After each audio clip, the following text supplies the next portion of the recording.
watching your podcast that talked about this, where defined contribution, the rules define how much you contribute, hence defined contribution. Defined benefit is the rules defined how much the end benefit is. So if you understand a little bit about financial math and time value of money formulas, it's one's defining the amount that's going in, the other's defining how much you can take out down the road. But I didn't really think about this part of it. I guess the IRS or the tax code determines what the limit is to what I can put into my 401k. I guess that is also the code that is determining what the maximum benefit can be here. So there's not a cap on how much I can put into the defined benefit plan per year, but there's a cap on how much I can have as the end benefit.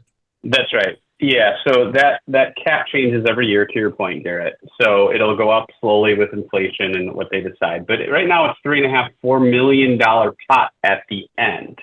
There's no cap today. It's you can't go over that at the end.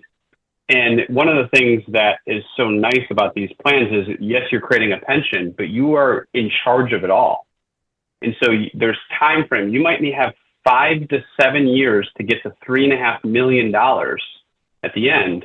That's a lot of money you need to put in if you want to max it out. And that's the difference, is you might be able to put in $250,000, $350,000, $1,000 a year in order to get to that cap that you want. And that's where people, when they look at that, they say, not only do I put that in and I accelerate my retirement timeline, but that's tax deferred money. I'm writing that off of my $800,000 income. That's a massive tax savings, but it allows you to stuff it. Right. 2 examples. So I've got 2 clients. Both of them have been doing this plan for a little while. One, maybe he's been doing it around 6 years. And he is in his early 40s. So he started it kind of in his mid to late 30s. His cap, he wasn't able to put as much in as this other client of mine. And the reason is because he was like 36 or 37 years old. And the earliest age that maximum benefit that James mentioned, the maximum benefit is if you're 62 and you've been funding this, the most you can have in it is 3.5 million today. Now you can wait to have the 3.5 when you're older, but 62 is the earliest. So if we just use 62 as an example, and he's 36 or 37 years old, that's 25 years that he can accumulate to get to 3.5 million.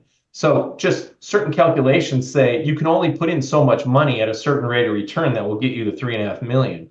So that's a smaller amount. It's still a nice amount. I think we put in like 60 or 70 his first year. And every year you can put in a little bit more. That's one client. Another client of mine, he had changed jobs. All of a sudden he became self-employed and he started making a lot of money. Last year, he put in $500,000. And the reason is he started when he was 55. He's almost 60. He only had 7 years to get the 3.5 million. So he could start writing these real big checks to kind of catch up and get to the 3.5 million. So it's a shorter period of time. So it just depends on someone's circumstances of how old they are, when they're looking to retire. And so we have to take all these things into account to determine how much we can put in. So some people would love to put in $500,000, but they just can't. And some people, most people can't put in $500,000, right? That's an exorbitant amount of money. But if somebody else put an extra $1 million or 100 or 150, there's a very high likelihood that they'll be able to do it.